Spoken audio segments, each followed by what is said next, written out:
जय हिंद। मेरा नाम ओम प्रकाश कश्यप है। आज मैं आपको CHD कैंटीन के बारे में बताऊंगा, जो हमारे देश में लगभग 4500 कैंटीन से भी अधिक हैं और जिनका सालाना जो टर्नओवर है वो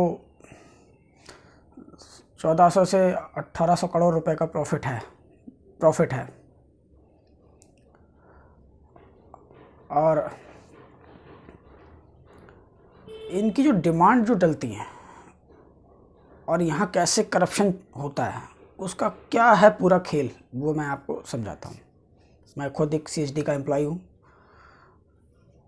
मुझे ऐसे लोगों को उजागर करने में कोई भी झिझक नहीं है जिन्होंने वर्दी तो सेना की पहन रखी है मगर अंदर से इतने काले हैं कि शायद कोयला भी शर्मा जाए।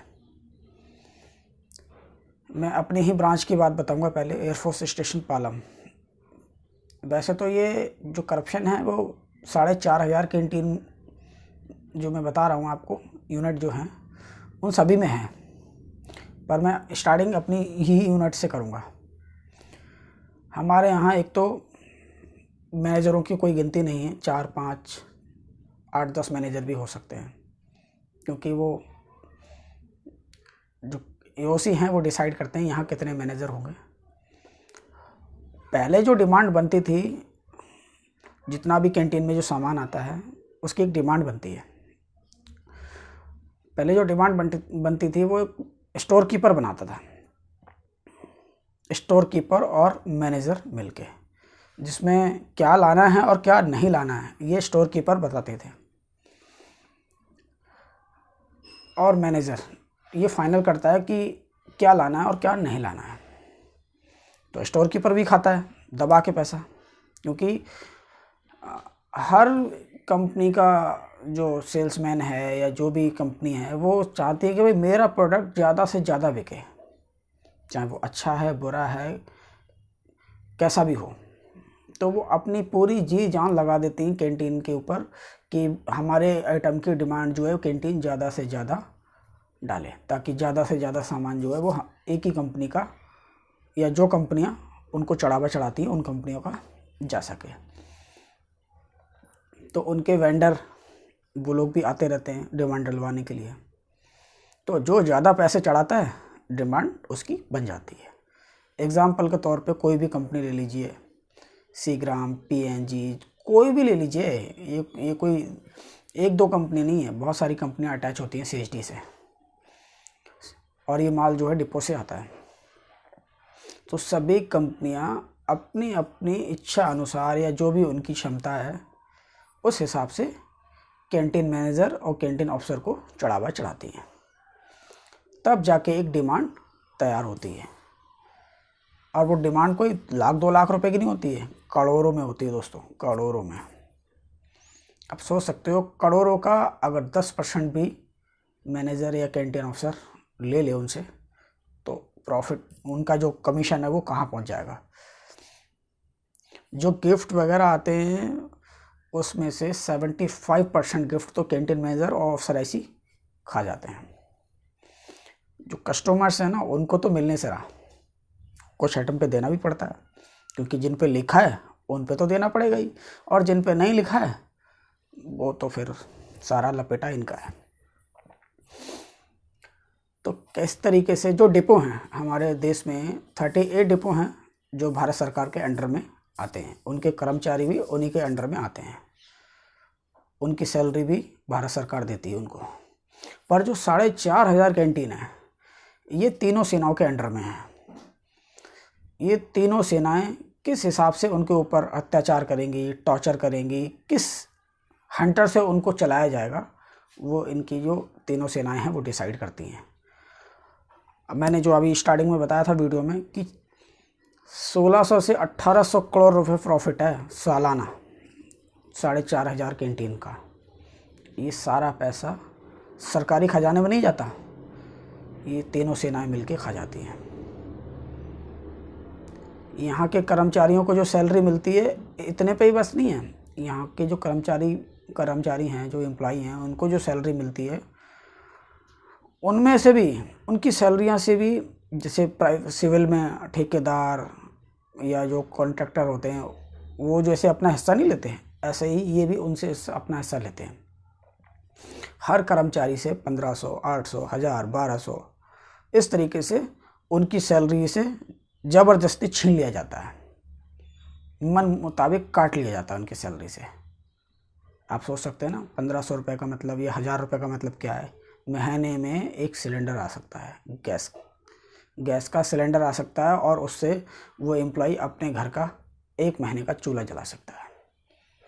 इतने पैसे हर महीने CHD एम्प्लॉई की सैलरी से खा जाते हैं भारतीय वायुसेना के ऑफिसर।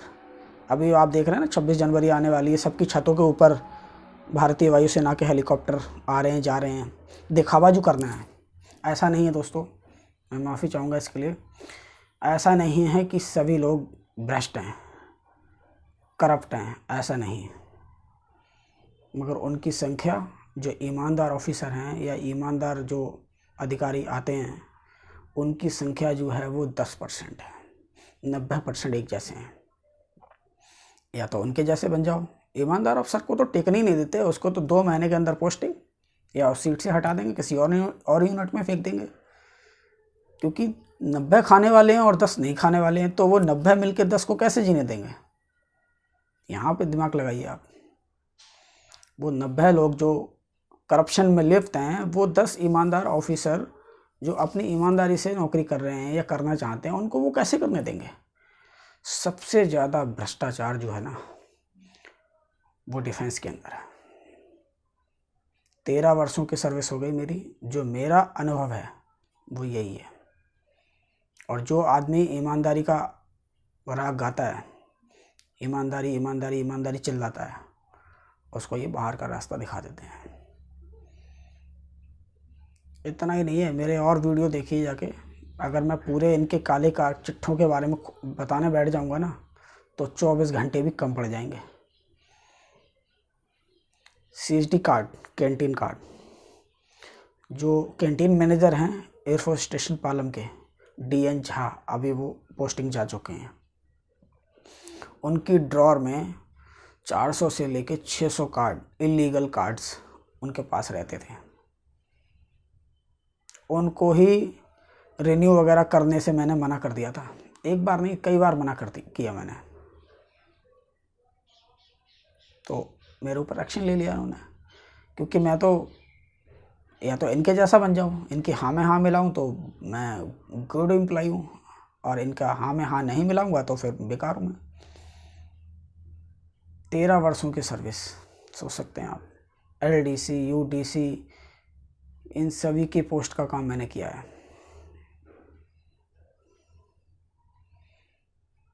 अभी देखना, मैंने पहले भी कई वीडियो बनाए इनके काले कारनामे के ऊपर। मैं फिर बताता हूँ। एयर कमांडर आलोक शर्मा, अभी वो एयर वाइस मार्शल हैं। सबसे बड़ा भ्रष्टाचार इसी ऑफिसर ने किया, सबसे बड़ा भ्रष्टाचार। Wing commander Mohit Chauhan, wing commander Ashok Kumar, wing commander Souvik Srivastava, assistant manager Kulwant Singh, manager DN Jha, ये सब लोग इस करप्शन में लिप्त हैं एयरफोर्स स्टेशन पालम में। और भी कई मोहरे हैं, किस किस के बारे में बताऊं मैं आपको। मैंने जब फर्स्ट टाइम आवाज़ उठाई थी तो मेरे साथ क्या हुआ होगा आप सोच सकते हो। जो आवाज़ उठाएगा वो नौकरी से जाएगा, या तो फिर इनके जैसे हो जाओ आप। अभी आप देखना, 26 जनवरी आ रही है, इनमें से कई सारे पापियों को सम्मानित किया जाएगा, उनको मेडल दिए जाएंगे, उनको प्रमोशन दिया जाएगा। एयरफोर्स कैंटीन एक ऐसी कैंटीन है जहाँ पे लोगों की 30-30 साल नौकरी हो गई, उनको आज तक प्रमोशन नहीं दिया है। प्रमोशन मिला है तो जो प्लेटें साफ़ करते हैं उन्हें, चमचागिरी करते हैं उन्हें। ये देशभक्त हैं, देश की सेवा करते हैं। इनके 2 चेहरे हैं, जो दुनिया को दिखाने का है वो अलग है, वो साफ़ सुथरी छवि का है, जो बाहर की जनता को पता लगता है कि ये कितने साफ़ हैं, इसीलिए कोई इनके ऊपर उंगली नहीं उठाता। मगर इनकी निजी अंदर झांक के देखोगे ना आप, तो इनसे ज़्यादा काला कोई है नहीं, इनसे ज़्यादा करप्ट कोई है नहीं। क्योंकि अंदर मोबाइल फ़ोन अलाउड नहीं होता तो मीडिया को कहाँ से अलाउ करेंगे ये? अगर वहाँ मीडिया अलाउड हो, मोबाइल फ़ोन्स अलाउड हो, तो इनके काले कारनामे पता चले आपको। वैसे भी जो लोग नहीं डरते हैं या जो लोग अपने जो ईमानदारी से जो नौकरी करते हैं वो उठाते हैं अभी भी आवाज़। फ़र्क ये है कि वो लोग नौकरी नहीं कर पाते, फिर उनको या तो कोर्ट मार्शल या पोस्टिंग या फिर ज़बरदस्ती BRS लेने पे मजबूर करते हैं। उनके साथ ये होता है। 1 साल होने वाला है, मैंने एक कंप्लेंट लिखी थी, वो अभी भी RK पुरम हेडक्वार्टर्स में पेंडिंग है। वो लोग सो रहे हैं। इन्होंने जो काले कारनामे किए हैं उसके ऊपर अभी तक वो पेंडिंग ही चल रही है, न्याय नहीं मिला अभी तक। मोदी सरकार है, मोदी है तो मुमकिन है। क्या मुमकिन है? इंसाफ मुमकिन नहीं है, ईमानदारी मुमकिन नहीं है, करप्शन मुमकिन है। वीडियो बहुत ज़्यादा लंबा हो जाएगा, बाकी जनता खुद ही समझदार है। जो ईमानदार लोग हैं मुझे लगता है कि उनको इस वीडियो से कोई तकलीफ़ नहीं होगी। जो करप्ट लोग हैं, भ्रष्टाचार में लिप्त हैं, उनके पेट में ज़रूर दर्द होगा। जय हिंद।